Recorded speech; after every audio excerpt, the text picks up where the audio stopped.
live this all the time. There are so many updates and tons of community work happening. It's hard to keep up. How do I follow it all? Here is your answer. Listen to the Gutenberg Changelog.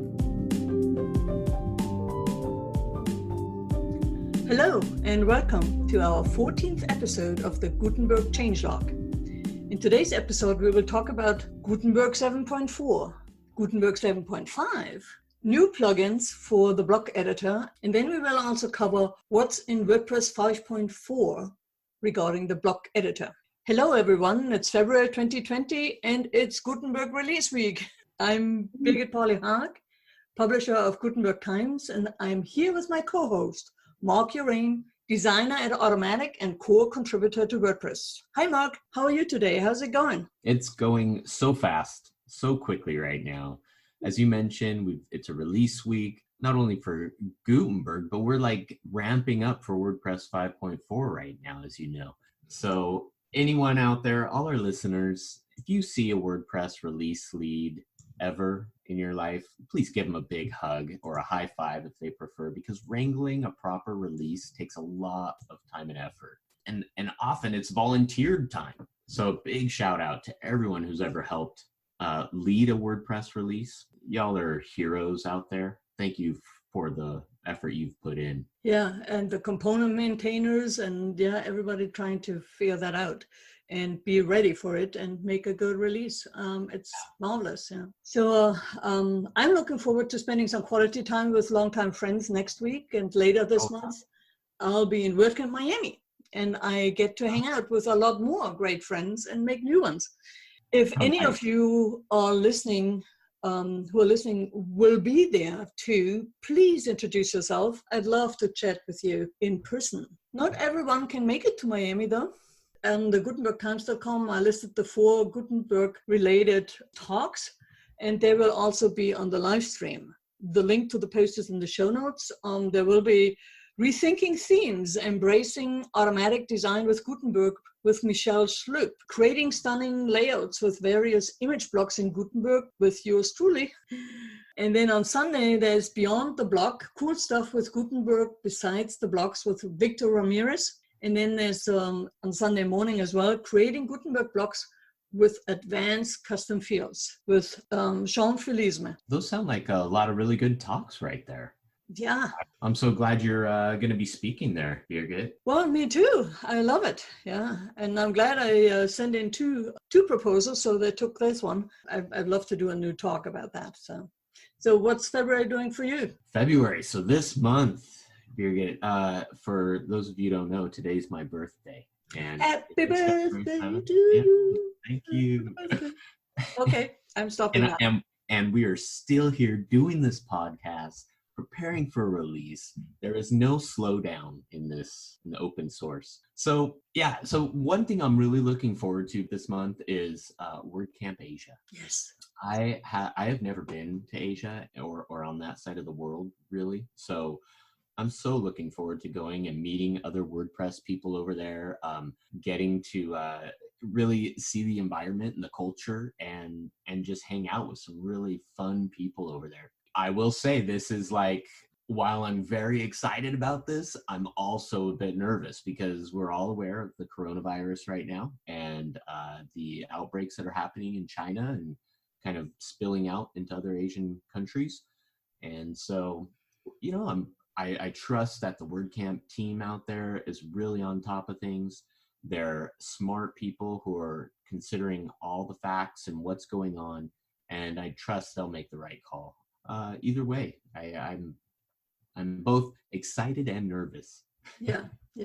Well, it's probably another week or two until it's kind of figured out in either way. But yeah, this month we got a lot more new listeners. Welcome. We also received some nice emails from our listeners, and I want to share with you one from Peter Ingersoll, who wrote the other day, Gutenberg Changelog has become one of my favorite WordPress podcasts. I really appreciate the time and effort it must take to put together and maintain. I believe more and more will be on board as Gutenberg continues to make the amazing progress that it has. So Gutenberg Changelog will definitely gain an audience. Thank you. Oh, thank you. Peter also helped us figuring out what was wrong with our 12th episode release. It didn't have a recording date and then was placed into 1969 on the bottom of your feed rather than on the top end. And we fixed it quickly, but some of you might have gotten the episode a bit late in your podcast app. Apologies. That's quite the rookie mistake to make. But huge thank you to Peter Ingersoll. That's very helpful of Peter to give us that suggestion there to help bring up that episode again. But as Peter, said, he's amazed at how much work goes into preparing this podcast, and sometimes things slip through the cracks, right? Things happen, so we fix it and move on. And last week the Gutenberg Changelog also gained the first mention in the post status e-newsletter in the podcast section. So thank you to Brian Krogsgaard for spreading the word. Thank you. Post status is definitely a must read for any WordPress developer, designer, and business owner. If you haven't subscribed to the newsletter yet, don't hesitate. Go to poststatus.com. And the Slack community is also very engaged and amazing. So I've been a member for 5 years now. Wow. And I've never have to think twice to renew it. There's a lot of good information that comes out in that newsletter. I'm always very impressed at the how they aggregate all that information and really bring up the highlighted points there. Yeah, and Brian has a new partner now. Corey Miller is now part of the crew there and a partner in Post Data. So they have quite a few ideas what's coming for 2020. And you too, dear listeners, can help us gain a broader audience and with it spread the knowledge about the latest news and updates of Gutenberg. If you have a minute or two, please write a review on iTunes, even if that's not your favorite podcast app. It's the largest app used, and reviews help the podcast to bubble up on the searches. Go to gutenbergtimes.com/iTunes for instructions if you need them. And what you definitely need is an account with Apple. And for our new listeners, feel free to connect with us via email at changelog@gutenbergtimes.com, changelog@gutenbergtimes.com. Or on Twitter at Gutenberg Times. Our DMs, direct messages are open. So is my personal Twitter space at BPH, or Mark at MAPK, MapK. Yeah, it's the Russian spelling of my name, Mark. And we really love to connect with you. So yes, please. Anybody who wants to DM us and connect with us on Twitter or elsewhere, don't even hesitate. We love talking about this stuff, and it's really exciting to see people who are passionate either way, in regards to Gutenberg. I love talking to people who disagree with some of the choices that we make, because it forces me to learn and grow. So yeah, if you need more, if you can't just wait another week for the bi-weekly update through the Changelog, you can also subscribe to the weekly e-news on Gutenberg Times.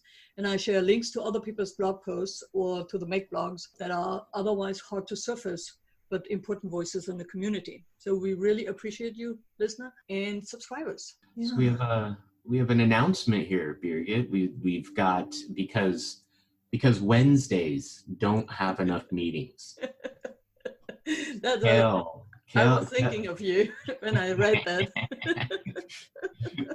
Kel Reitstad and Jeff Ong, Kel's begun a new block-based theme meeting in the Theme Review Slack channel on Wednesdays. And this is a bi-weekly meeting on Wednesdays at 1600 UTC, which is 11 o'clock Eastern Time or 8 a.m. Pacific Time. And it's cross-team discussion.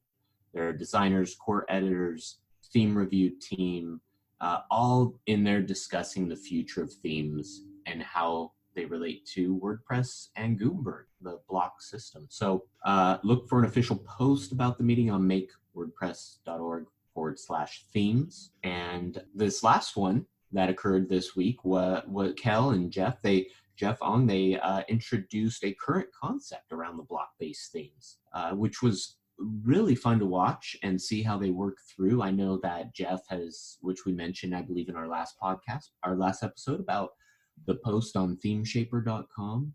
Let's see, Tammy Lister also gave an introduction on global styles, helping to bring everybody in there. That's a huge thing, that theme authors are interested in, right? Like that's a big item for themes to really tie into global styles and how to really style things through that system. Should Great. also standardize how we work. Yeah, right?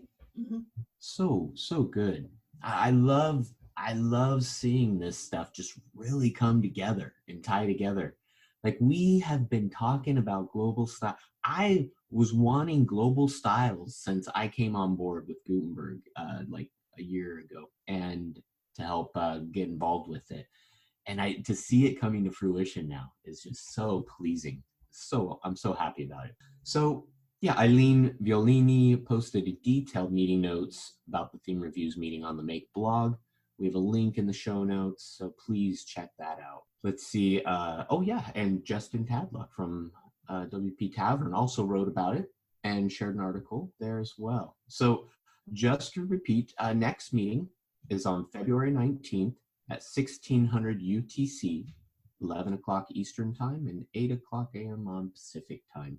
So if you are interested in the future of themes, please attend. That's in the Slack theme review channel. Yeah, I'm sorry I missed it. And these articles really help you figure out what happened there. And if you're not getting enough, Eileen has the link to the Slack transcript, so to speak. So the other day, I found a nice Easter egg in the Editor's Kit plugin. I was writing some random thoughts into a test blog and then just hit randomly the Enter key.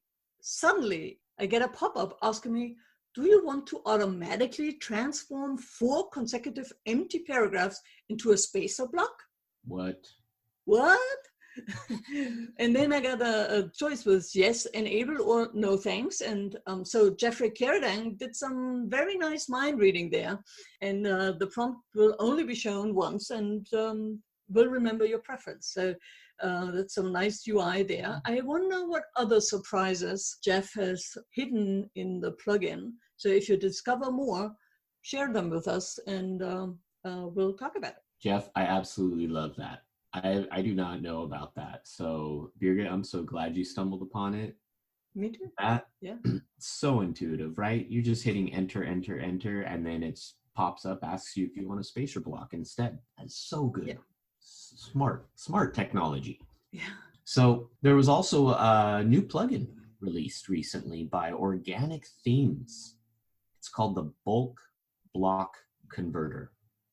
Yes, everybody, I could hear all our listeners right now flipping out. Yes, this was one of the key questions asked Matt during his State of the Word. How do we convert all our existing content to the block-based system? One way I've always shared with people is that the cool thing is you don't have to, right? If it's a post, then it's already, how often do you go back to an archived post and update anything, right? The post is still going to work regardless. But the fact that now there's a plugin that Organic Themes created that will take those existing content and convert it all to blocks for you. This is really cool. Yeah, that's fabulous. Yeah, because you can go and say, well, don't touch the old stuff. And only when you have to.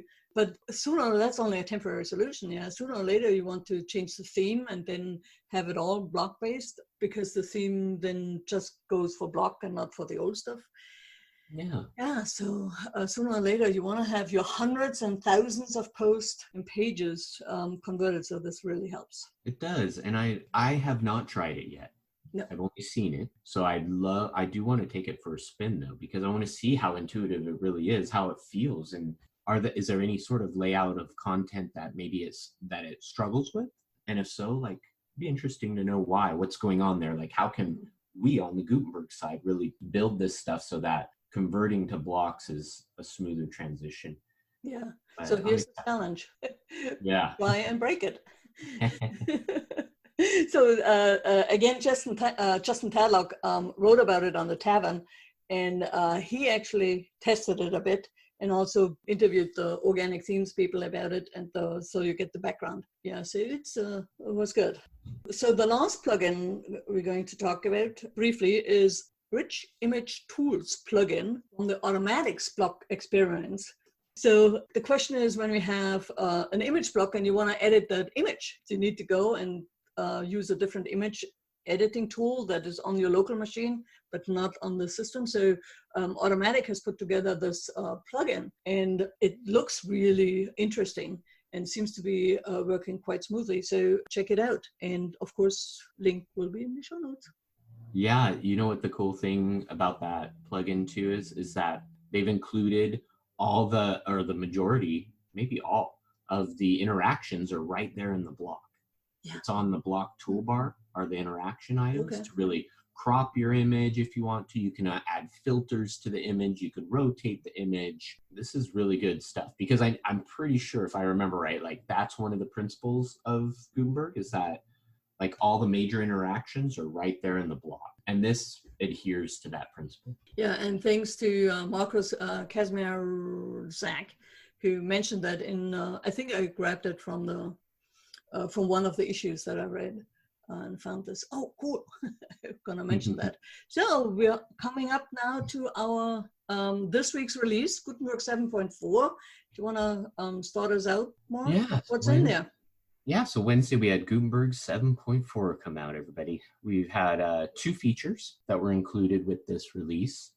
The first is add background color support to the columns block. So if you were looking to add background to the columns, you no longer have to take the columns block and put it in the group block to get a background color. It comes with its own ability for background color now.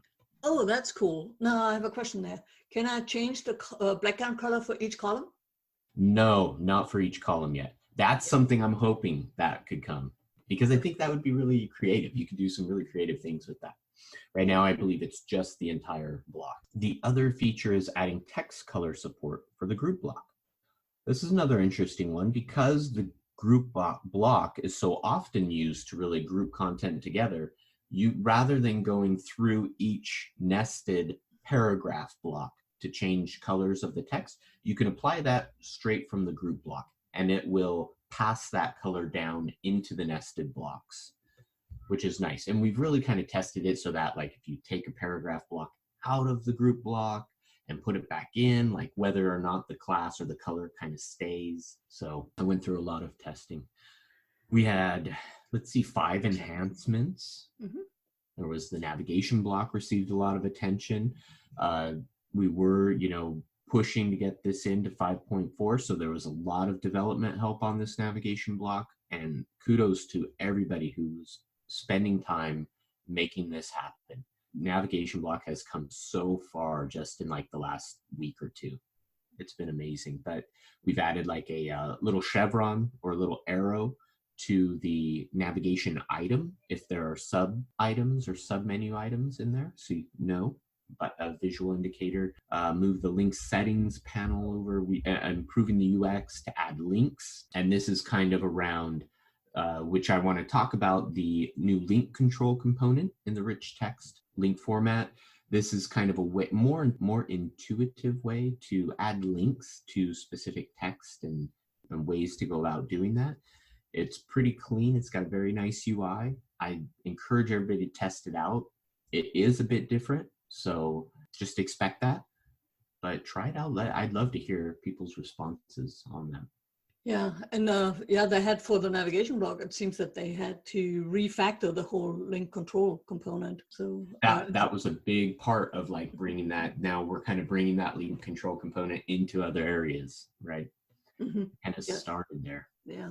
So the new release also has 3 APIs, new APIs. One of them I'm really happy that it finally landed. It's a new and official WordPress package for create blocks, one block plugin. It walks you through some inputs for your future block namespace and then spins up all PHP, JavaScript, and CSS files you would need for a single block plugin that then will also go in the future block directory. I love this stuff. This release, I'm amazed with how much was in this. Like that we've been talking about that forever, I feel like. We had the, oh goodness, I can't even remember. What was Great Gutenberg. Yes, Great Gutenberg, something like that. Yeah.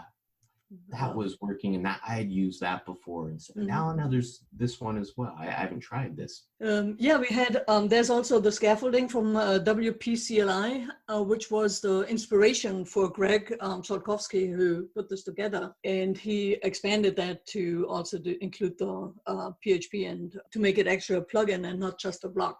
It's available from within the Gutenberg plugin, and you can call it up. So the instructions are straightforward. I know this because I tried it out. I was one of the guinea pigs, and I actually got my plugin working. So that was really cool, and I definitely like it. It's not good to use if you want just to add blocks to an existing plugin, because it kind of spins up the whole new plugin thing again. So it's just for that one single purpose, and I love that. You know what's really cool too? I actually like that differentiator that you just mentioned, because we have the single block plugin directory, right? That's being worked on. And the really, like, the focus of that is that one plugin per block sort of thing. And, you know, this is an experiment in Gutenberg right now, but eventually this is going to get merged in where you can just add that block straight from Gutenberg.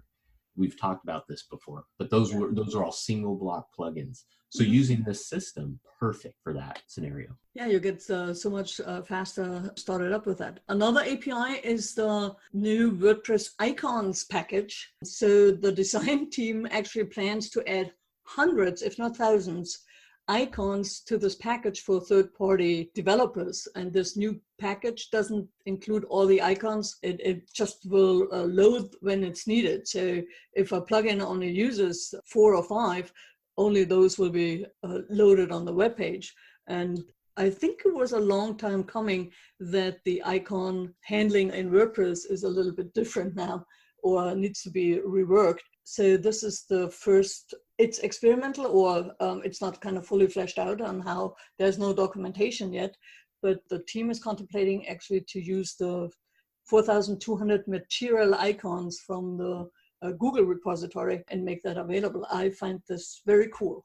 Yeah, in fact, it's so cool. I'm going to pull all designers off of any Gutenberg development, and we're all just going to design icons now, because we need hundreds and thousands. Yeah. I'm just kidding, everybody. That's not going to happen. But you icon designers out there, look at this opportunity for you to contribute right here. This is awesome. And for someone who tries them out, because you figure it out without the documentation, the team can always use another person who writes documentation. Or a blog post on how to walk other people through it. So that's another chance.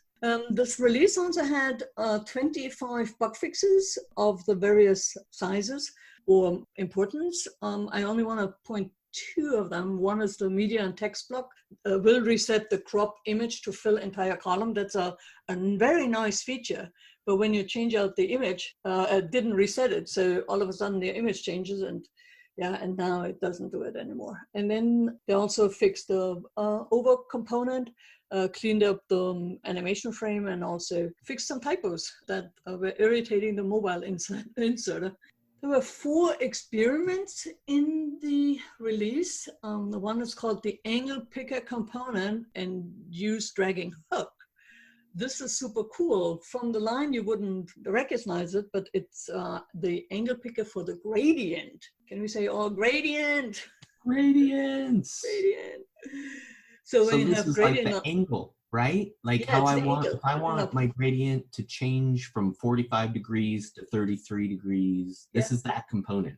That's that component, yes. You can kind of make it a little softer. You can make it a sun going down, kind of. Yeah. Nice. So it's really cool. So if you use it on a cover block, instead of a solid color, use the gradient and then play around with the angle picker. Another experiment we mentioned in global styles, CSS variables generation mechanism. Sounds really cool. When I read the PR that is linked in the release note, it has instructions on how to enable the WordPress global styles variables, the theme JSON file, so you can test it. And then it also works when the user changes the color or the styling on a block level to override the global style. So that is the proof of concept that's now in the experiment. Are you telling me there's a theme JSON file now? Yeah. Whoa. This is the first, right? That's what's new right here. That's you and the variables that kind of are in the. How cool. Very cool. Oh, and the next one is also a proof of concept, but it sounds really useful for plugin developers and implementers. It gives the option to register. So it's called allow blocks to register variation that shows up in the inserter. Yeah. So the use case is, or a simple example is, you have a block that's a heading 2, and you have one in red and the other one in green. And you can now search or register those with the inserter, and then the user can just search for red header or green header and bypass the need to style those headers every single time when you use them. It's opened up quite a few new approaches and site standardization for the small and large publishers out there. And the / command, of course, also works here, and you can now do everything per keyboard. So, so we're looking at getting the social links block into this release as well. So if you're typing in the inserter, right, like I just want a Facebook and Twitter social block, that would be cool to see a variation like that, right? Like there it is, there's my block, and I just add it, and it's already got those Facebook and only the Facebook and Twitter icons ready for me to add my links to, right? Yeah. Like that's really intuitive. Yeah, and then kind of a further development or idea from the reusable blocks, which also have content. Yeah, so but if you don't want the content to replicate all the time, you couldn't do that before with a standardized kind of block that has already additional features. But right now that it's only, I think it's only for plugin developers. You can't, as a user, decide that yet. So it needs to be in the inserter. So you need to do some coding. I don't know what's the next version or the 5th or 4th version of it is, but right now it's all for, so your implementers and your plugin developers do this. There were also seven, that's German, like Gutenberg. But anyway. I love that. That's great. The documentation section for the release note has 7 items on there. I just wanted to highlight the reorganization of the contributors guide ready for WordCamp Asia Contributor Day. Marcus Kazmierzak started reorganizing the guide for the block editor with getting started section on how to set up the local environment. Environment explains the naming principles, and naming is really hard. Remember that article that Mark wrote? Oh goodness. So and then also the key concept, and it will have FAQs and a glossary. Yay, markers. And the last section of the release note are the various section, which is kind of your kitchen drawer. Well, this time we're going to skip it. It had 29 items in there, and we skip it because we want to talk also through the things that are coming into core with 5.4. So Mark, I think you had a pretty good list to talk through. That's one of the things I've been doing this week, is really trying to wrangle this list together. So yeah, to give everybody an update, we're 5.4 is coming out the end of March. The first beta release is going to be on February 11th. So all the features from Gutenberg 6.4 to 7.4 will be coming into core for the most part. There will be another Gutenberg release on Monday the 10th, RC 7.5, and as a few more PRs get merged in. There's a couple ones we're really watching right now. One of them, actually, I'm going to talk about getting the gradients redesign UI into cover and buttons block. That's already been merged. But then there's also the addition of like the feature image addition to the latest post block. We're kind of working on that right now. That'll be merged in and a part of this next core release, which is really fun. Well, I have been waiting for this featured image in the latest post blocks for 2.5 years now. That should have been like #1 on our list, right? Like it was #1 on the atomic block.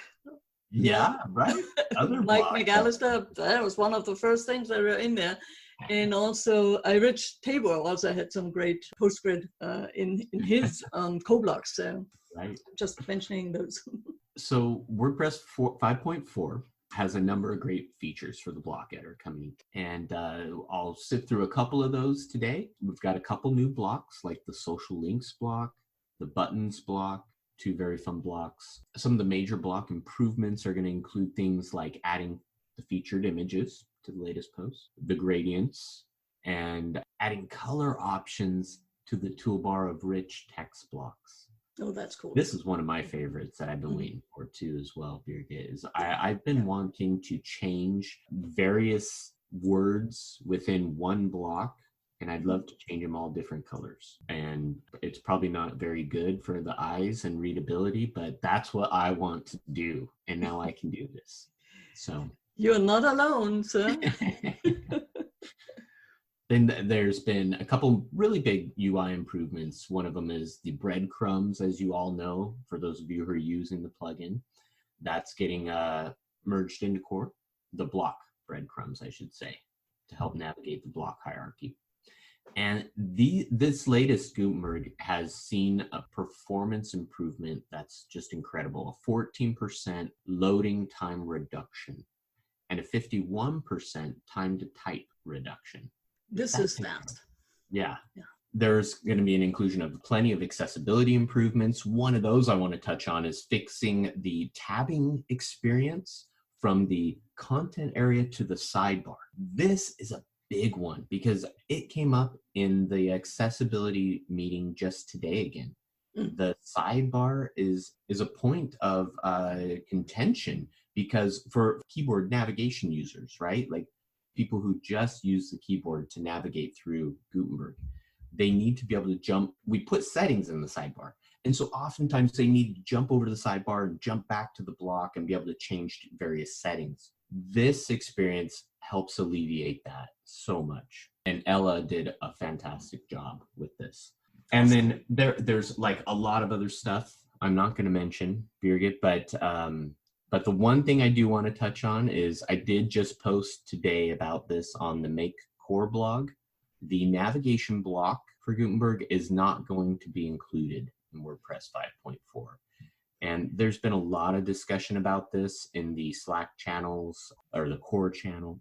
And the feeling is generally agreed upon by the release squad, the seasoned contributors, that while the navigation block is basically ready to go, you know, the code is good, it's usable, it's just not in this current state of Gutenberg. It's just not going to be useful quite yet for the user. Because oftentimes when you add a navigation block, you want to add that to maybe the header or the footer area, right? You don't want to add it to the content of your post or the content of your page. So until we get those regions opened up in Gutenberg where you can add blocks to your header or to your footer, that navigation block is just not going to be as valuable to people right now. So we're going to hold off on that, and we're going to look for a time when we're ready to release those other block areas, and we'll include it in that release. Yeah, I saw the discussion flying by on one of those Wednesday meetings.